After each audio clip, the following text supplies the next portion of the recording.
Assalamualaikum warahmatullahi taala wabarakatuh. Man mangi tudd Papa Gora Seck. Je suis un technicien supérieur de formation. Mais je suis un opérateur économique. Damay génn tey jii nag ci télé bi ou bien ci télé yi ci média yi pour dindi tuuma. Dindi tuumal dafa bokk ci topp yàlla. Ndax nit sa bopp nga moom. Mais sa genn wàllu say mbokk ko moom. Te ay tuuma bu jógee dal sa kaw te mosu si dal ci ay affaire alalu àdduna laaj na nga génn justifié wu joxe ay preuve ci tuuma yooyu.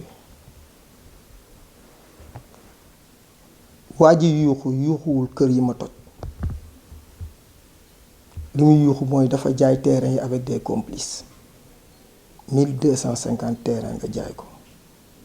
du ñetti dërëm. ñeenteel bi ñaari kër yooyu lañu toj bi ñu defee enquête amaat na fa lu mat juróomi kër yu mu fa tabax def ko ay prête-nom. Donc da daan jaay ci terrain yi ubbi quincaillerie ku mu jaay jox la ciment boo amul mu jox la parce que TNI noonu la ñuy faral di def occupé ko après c'est l'État qui règle. Mais fii c'est pas un cas de TNI, c'est un cas de titre foncier. Tontuwuma ko moom parce que tolloowuma ak moom di ko tontu damay génn leeral pour mu leer. Amul kenn ci ñoom bu mën a génne un acte de vente boo xam ne sama tur a ngi ci walla sama signature ou sama cachet te defe naa ni même bu fekkee dama ñu tur notaire te la vente de titre foncier ne se fait que devant un notaire war na mu am benn acte boo xam ne ça doit nous lier. C'est un large réseau du ma leen taxer de rien du tout lu dul ñoo xam ni c'est des malfaiteurs. Mais Sénégal xamuñu ku tooñ ku fayu lañu xam. Man jóguma toj kër parce que loolu taxul ma jóg parce que jullit laa te bugg àjjana ndax moom rek laa fi wut. Oto yi kër yi compte bancaire yi soxna yi doom yi àjjana moo war a tax. dam leen di gën a di leeral nit mënul def lu baax ba noppi def lu bon. fi ma nekk ak la ma fa réaliser nii awma financement wu extérieur li ñenn ñi bañ may wax masuma tendre kenn la main pour réaliser ko dama ko def ngir yàlla ngir àjjana wax fu laa ko def te du fii rek yaa du dans d'autres régions. Man ci diine laay yëngu suma doom ci diine yi laa leen tàggat masuma ci yóbbu kenn extérieur mu uti dara masuma yóbbu kenn mu dem jàngi pour uti xaalis mais xam-xam laa bëgg def ci ñoom d'abord balaa alal. Man nag xam naa mën naa dox fii yëkkati sama kanam di xool ñëpp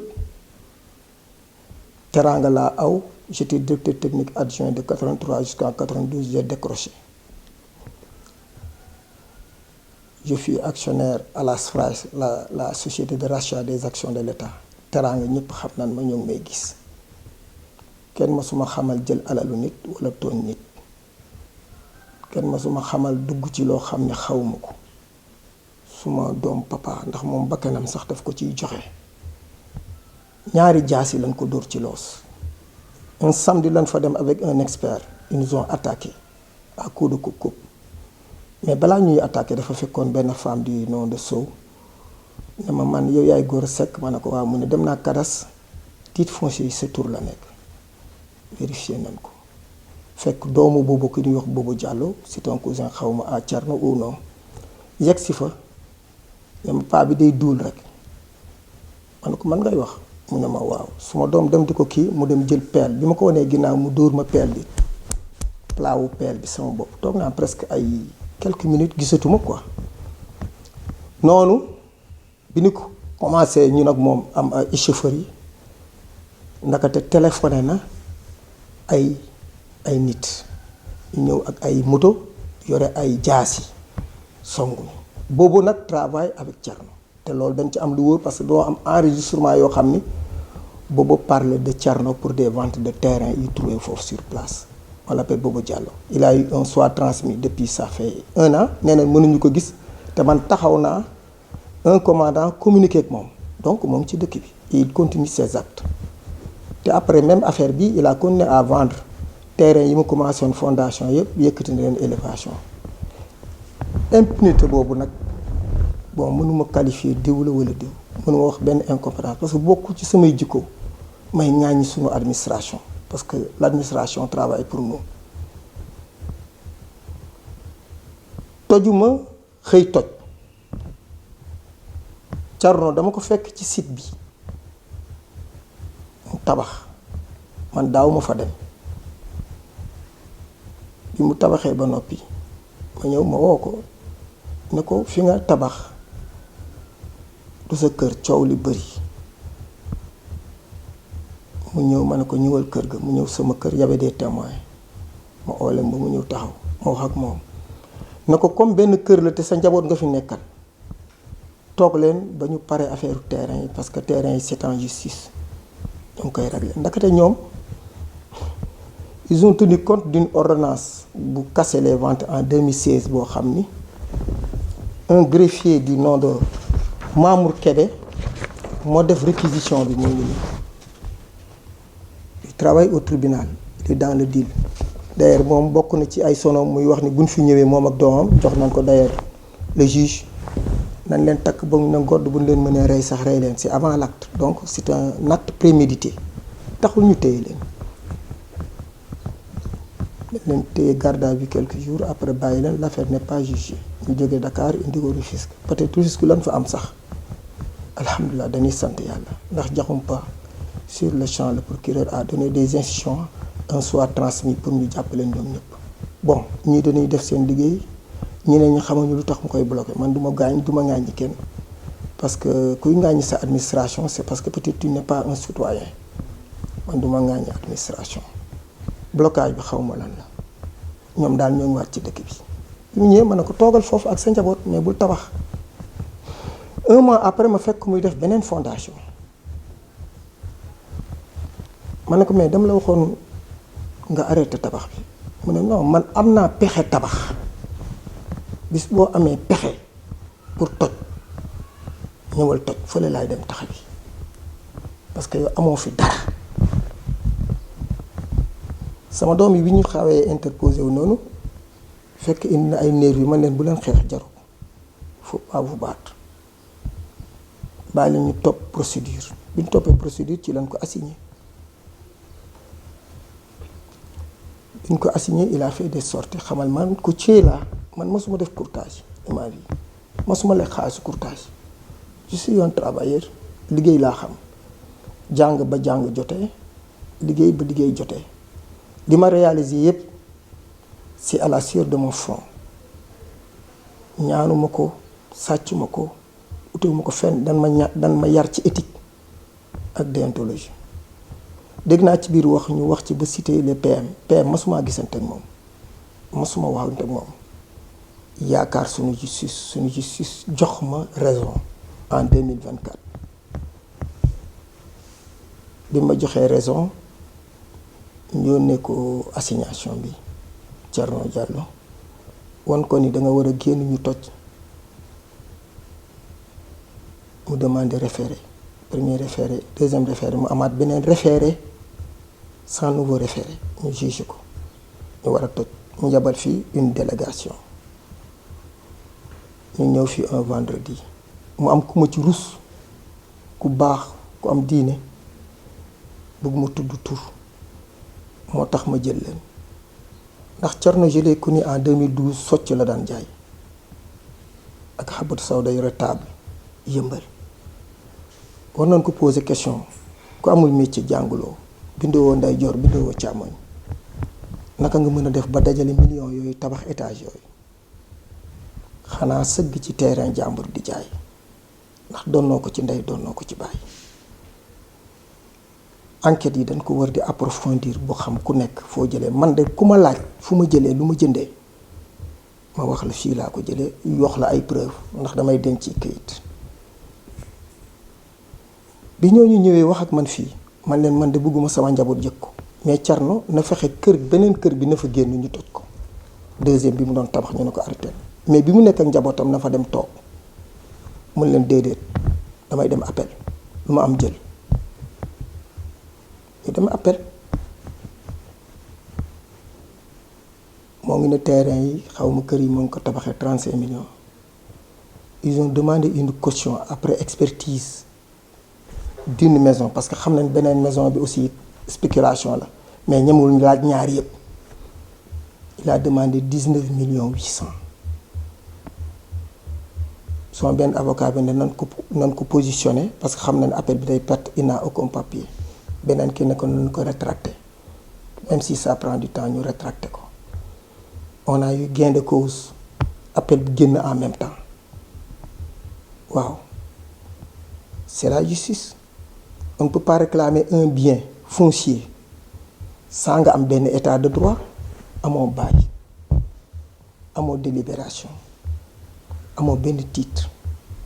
nee nga ay attestation nga yore man attestation yi nga yore signé wu ma ci damay dellu si lu tax signé wu ma ci attestation yi c'est un large réseau boo xam ni man sama kër la commencé ci ñi ma jege j'avais ouvert un bureau en 2001 jël terrain yi pour baaxe ko ay jullit yu ñàkk ubbi bureau def fa ay nit dëkkate ñoo ngi taxawoon ci tànku war ma avec d'autres qui sont derrière li ñu def ci bureau bi dafa bëri naka ngeen mën a concevoir man ma jël ay nit di leen fay acte de vente kii yaa ngi nii yi ñu doon déchargé ne leen kaay leen ñu joxe quelques terrains j'ai donné à peu près 500-600 terrains yoo xam ni c'est des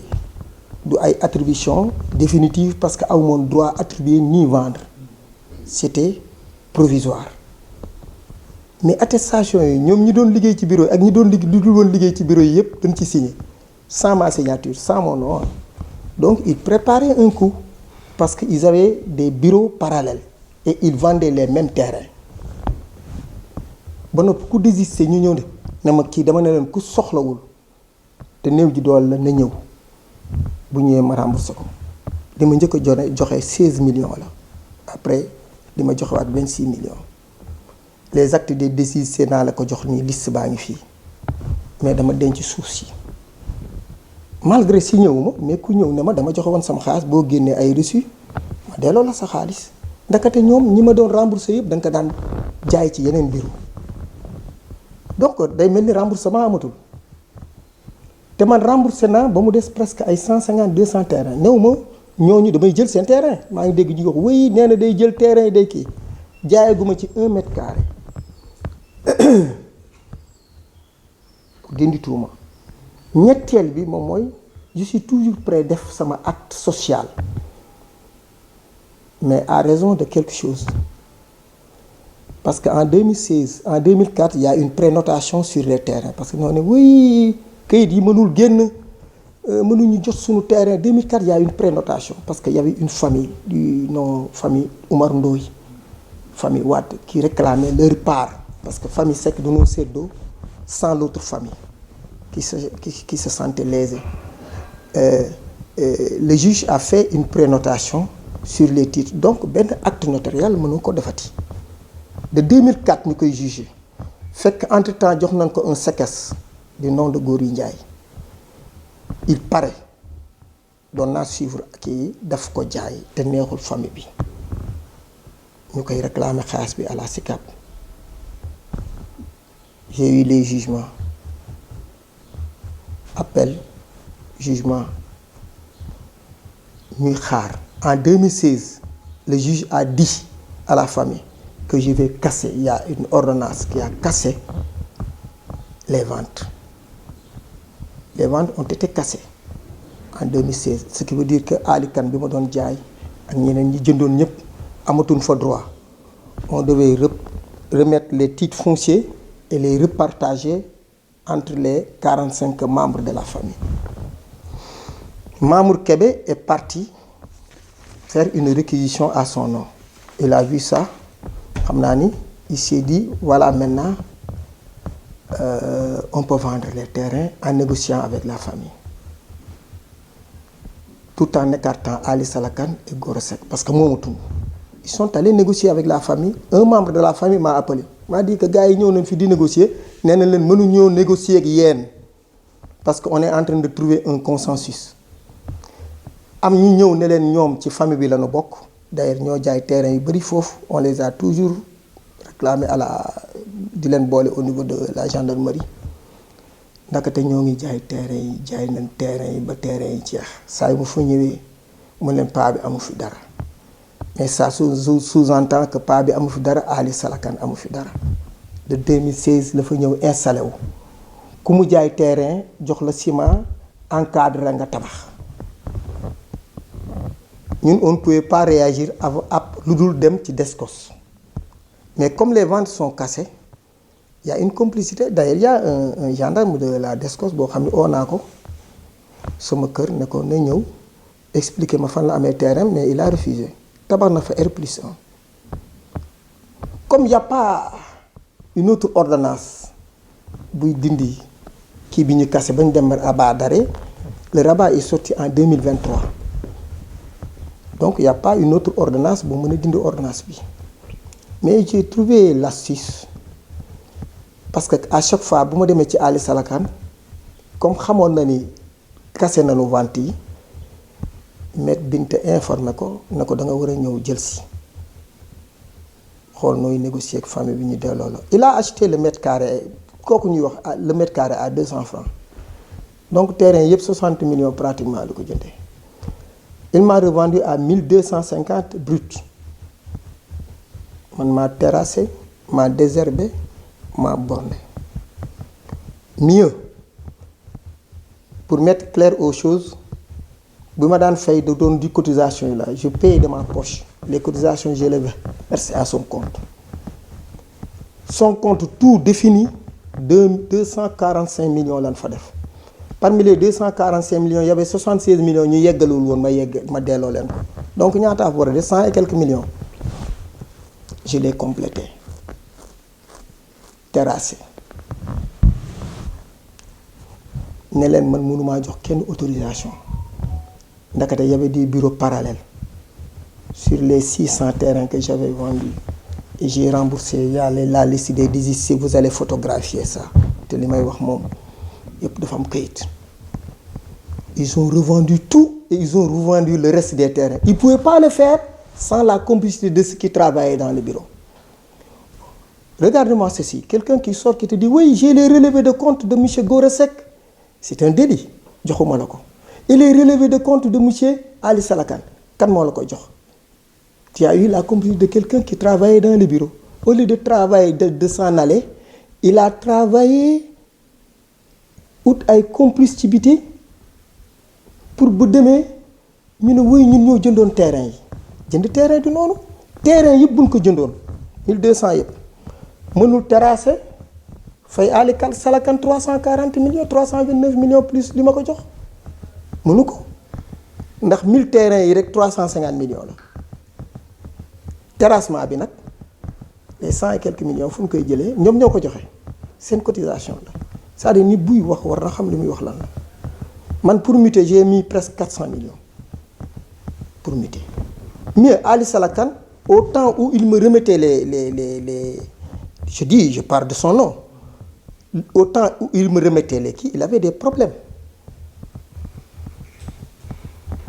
Dafa am benn société boo xam ne ay Lebu ñoo ko amoon am ay terrain Yoff.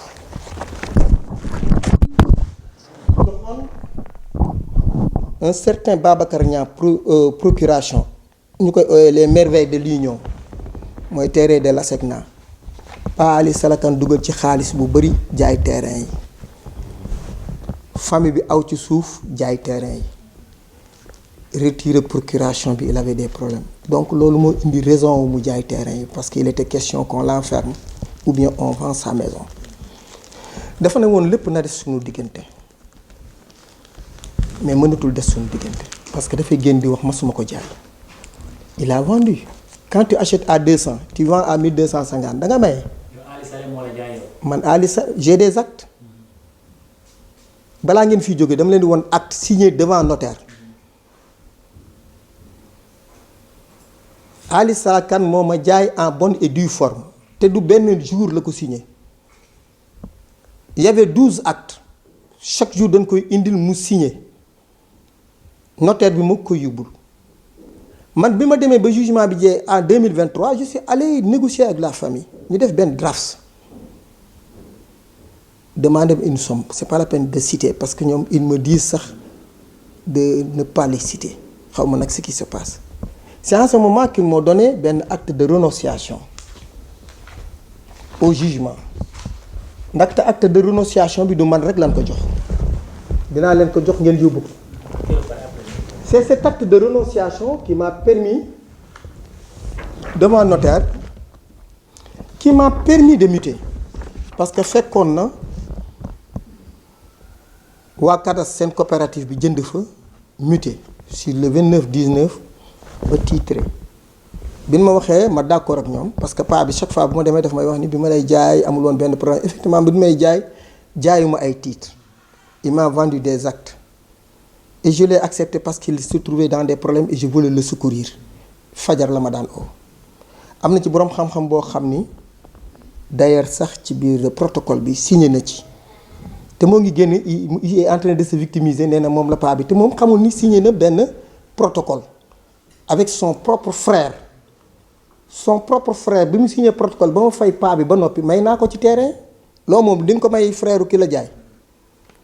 may naa ko ci boo bëggee ñu oo ko interroger ko mu ne ma jaayal ma ko parce que dama am problème man ko déedéet dama la mayoon taxal ma jox la li muy jar ma jox ko mu faji problème am li ci gën a graaw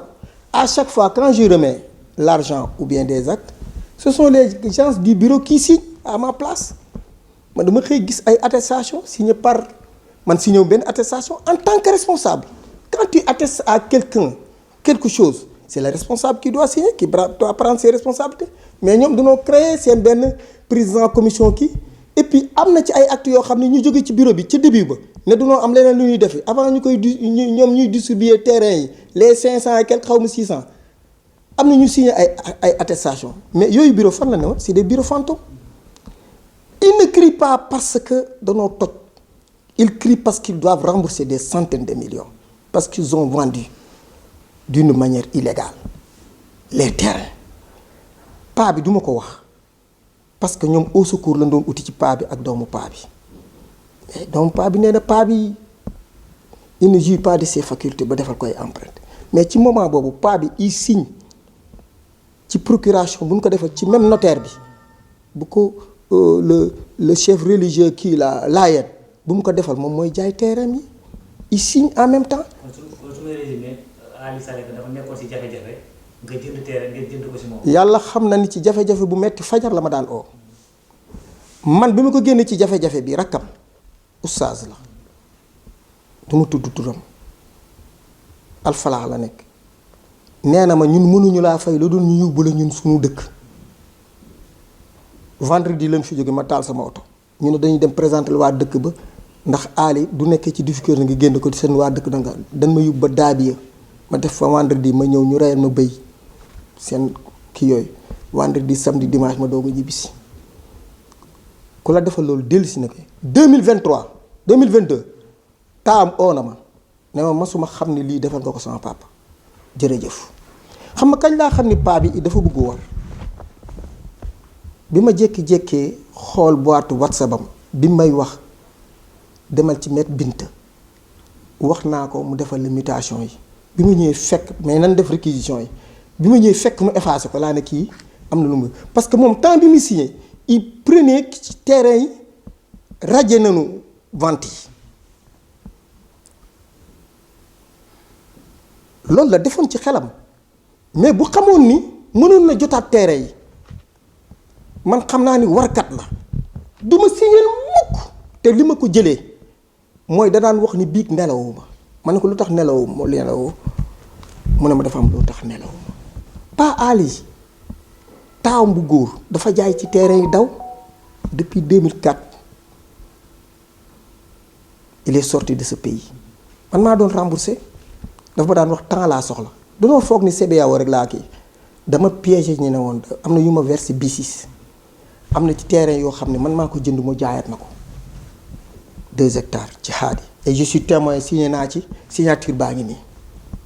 ñetteel bi ma ñëwee ci paa bi ne ko da nga ma war a mutuelle en 2023 Rabat mu ne lan la ñuy muté lii perte nañ ko ba noppi man ne ko man dinaa mën a fexe ba jotaat ko mu yii loolu de boo ko defee di nga ma defal lu rëy ma ne demal nga ñëw mais fallait muter à son nom et muter à mon nom c'est pas rapide bi ma ñëwee dañ ko indil un traducteur judiciaire mais bind dafa ne surface bi bëri na bi ma njëkkee ñëw dafa ne ma duma la jox benn acte loolu Ali Salakan ñëw ba ci man ne ma jox ko Ali moo dem ba ci moom ne ko jox ko fekk ko fa dafa fekkoon ci këram gaañu mu dem ci secrétaire ne ko maire kii mu jox acte yi Pape Gora mu ñëw ñu signéel ko ma dem toppatoo acte de renonciation bi qui fait l'objet de la signature des actes ma titre ko à son nom titre ko à mon nom fay mu signé bi mu ñëwee indil ko traducteur judiciaire bi assermenté dafa ne moom soxlawu ko d'ailleurs bu dee loolu y avait des témoins li may wax nii bu dee loolu moom du signé allez-y jusqu'à demain parce que je suis énervé parce que Maître Binta yàgg na noo liggéey ça fait 38 ans donc xam naa ni man duma def yi yenn yi traducteur judiciaire bi ñu wax ma fay ko le lendemain clerc bi dem fa fekk il a demandé à ce que mu ñëw mu signal ko beneen jour mu demaat fu mu signal ko mais avant muy signer il m'a demandé 57 millions ne ma danga ma deseel 57 millions j'étais avec ma femme et mon enfant et d'autres ma ne ko mais yow ñëw nga kër ga indil ma relevé compte yi sa relevé compte dama fay naa la ba mu ëpp même bu fekkee am na 20 ans ou 15 ans doo ma jox sa relevé de compte fekk fayuma la ba noppi te man awma benn accès ci sa compte pour jot relevé yi mu ne ma non de toute façon danga ma yoral lool boo ma ko joxul duma la signer sur le champ je suis parti dès l'instant je suis parti à la banque je lui ai fait un virement pas de 57 mais de 54 millions croyant que peut-être yoraluma ko 3 millions du ko réclamer mais bi ma ñëwee dafa ne ma 3 millions yi du ci manqué boo gisee 2 virements yëpp ñoo ngi fi mën naa leen woon kayit yi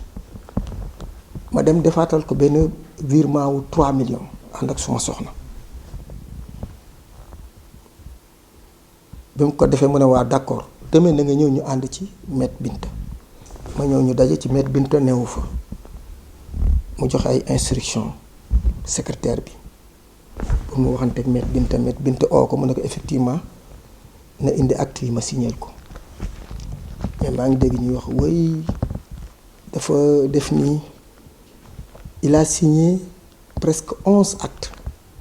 à des jours différents à des mois différents à des années différentes c'est quelqu'un qui n'est pas conscient et les signatures sont conformes te moom moo ne soxlawul traducteur judiciaire bi mu xamee ni nag actes yi jàll na les gens sont venus le convaincre parce que fekk na ñu jaay terrain yi xam naa danoon ni ko yaa ngi ci mën a génne mu ne man mosuma jaay mais boo jaayee devant un notaire tu ne peux pas revenir sur la vente malheureusement la nekk ci terrain yi mooy attestation yi ñu joxe ñi ne woon ci bureau bi ils sont profités ku ci nekk di signer y a pas un seul signataire ah ñi ne woon ak ñi génnoon yëpp ils ont créé des bureaux parallèles boo xam ni parcelle la ne woon ñun on a les factures yombal dëkkuwaay lañ ko tuddee am ci koo xam ne bi mu ñëwee dafa ne ma benn oustaz moo ko jaay bosam